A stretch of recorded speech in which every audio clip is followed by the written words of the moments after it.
1920's Presidents by Brecken Corson. The 1920s was a decade filled with history. Events like the women's suffrage movement, the Dust Bowl, and the stock market crash all took place in this decade. There were three presidents during this time period: Woodrow Wilson, Warren G. Harding, and Calvin Coolidge. Woodrow Wilson was president from 1913 to 1921, and he was born on December 28, 1865, in Stanton, Virginia. He led the United States through World War I, and he also created the 14 points of the Treaty of Versailles. He publicly endorsed women's suffrage, and he also ratified the 19th Amendment in 1920. He also created the Underwood-Simmons Act, which reduced taxes that hurt small businesses. He passed away on February 3, 1924.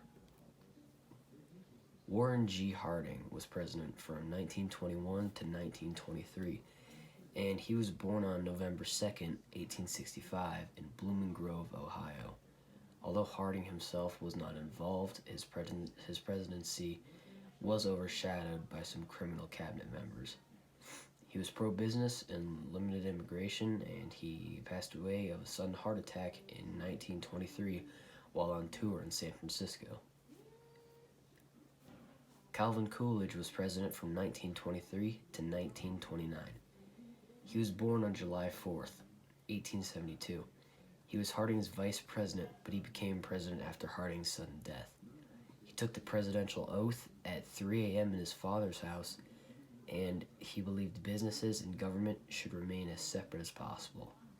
He also created the 1924 Indian Citizenship Act, which made Native Americans U.S. citizens. He died on January 5th, 1933. Woodrow Wilson led a country through a time of fear and violence, and even though many died in the war, countless others were saved because of his leadership.